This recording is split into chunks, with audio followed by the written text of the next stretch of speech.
Shalom అలేఖ్యం, షాలోమ్ అలేఖ్యం, షాలోమ్ అలేఖ్యం.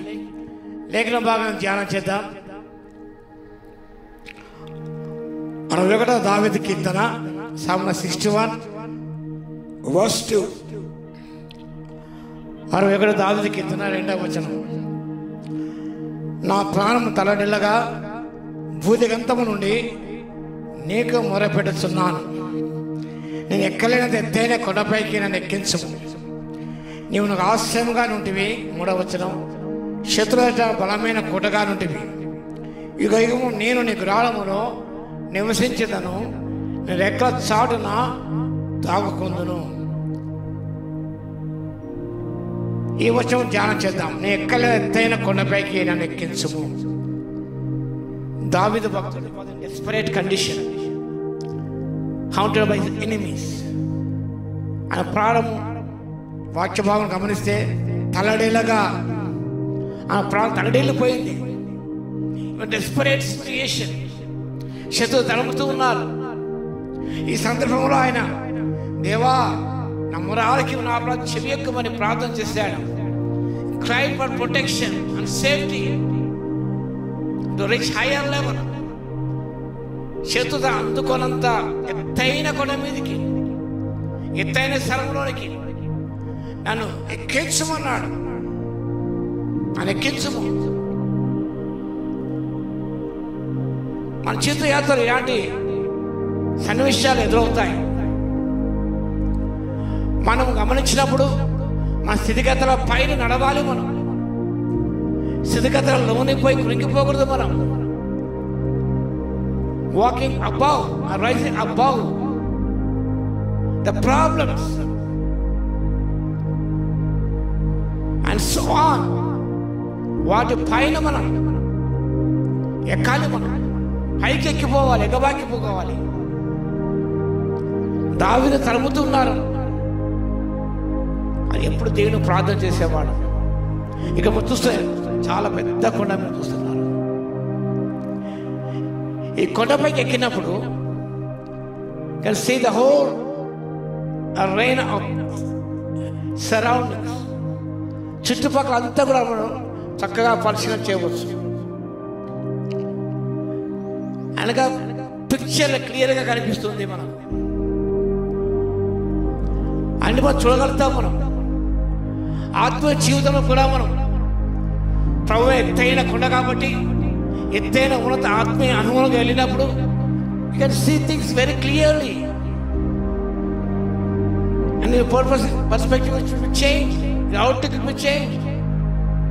నీ దృష్టి మారుతుంది, నీ వైఖరి మారుతుంది. అన్ని స్థితిని క్షుణ్ణంగా పరిశీలించగలుగుతాం. ఎక్కడ ఏ ప్రమాదం పొంచి ఉన్నది, ఎవరెక్కడ పొంచి ఉన్నారు, ఇవన్నీ కూడా నీకు ద్యోతకం అవుతాయి, విషదం అవుతాయి. నువ్వు ఆత్మీయ ఎదురు God will teach each and everything. You will be your guide, you will protect you.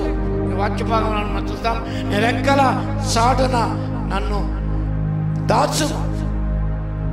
నేను రెక్కల చాటున నన్ను దాచుము. దేవుని సన్నిధిని నిరంతరం నివసించును గాక. అతని కాపాడుగే కృపా సత్యములను నియమించమంటున్నాడు. కాపాడబడి కోరుతున్నాడు. శత్రులు వెంటబడతాయి కాబట్టి వాళ్ళు అందనంత ఎత్తులోకి ఎదగాలి. నన్ను అందుకోలేనంత ఎత్తైన ఆత్మీయ స్థితిలో ఉన్నంత అనుభవం నేను ఎదిగిపోవాలి.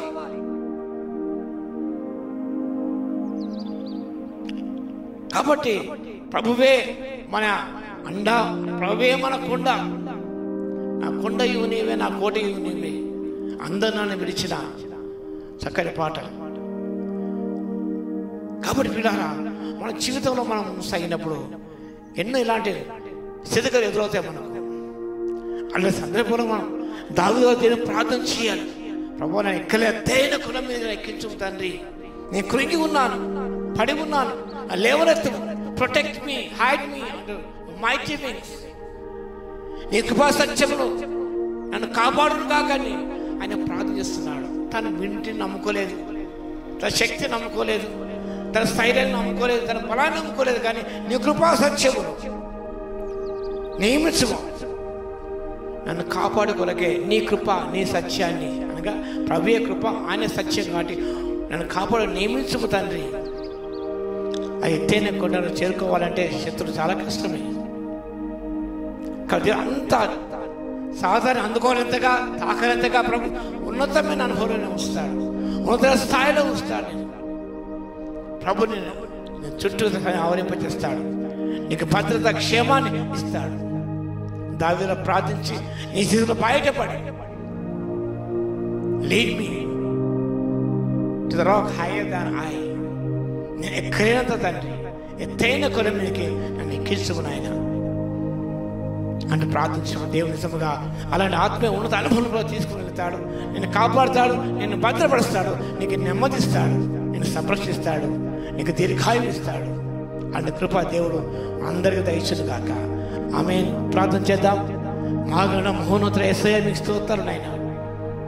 నీ భక్తుడు దావీదు ప్రార్థించినాడు, ఎక్కలేని ఎత్తైన కొలువు ఎక్కి చూపుతాను. తన ప్రాణం తలనీళ్ళు పోయింది ప్రభువా, బూది గత మొరపెట్టుకున్నాడు తండ్రి, నన్ను కాపాడుకు తండ్రి, భద్రపరచుకుని ఆయన అదే కాపాడు కృపా సత్యం బయలుదేరనిమ్మని ప్రార్థించినాడు తండ్రి. యువర్ హైడింగ్ ప్లేస్, మీరే మాకుండా, మీరే మా దాగుచోడు తండ్రి, మీరు రెక్కలని మేము దాచుకున్నాం ప్రభువా. ఉగ్రత తీరు వరకు దాగి సెలవిచ్చారు తండ్రి, మీకు స్తోత్రాలు నాయన.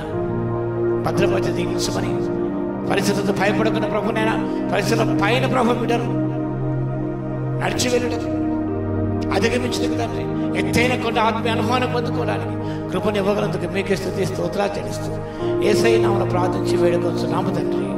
ఆమేన్. మన తండ్రి అయిన దేవుని యొక్క ప్రేమయు, మన ప్రభువును రక్షకుడైన యేసుక్రీస్తు యొక్క కృపయు, పరిశుద్ధాత్మ యొక్క అన్యోన్య సహవాసం మనందరి సదాకాలం తోడై ఉండును గాక. ఆమేన్.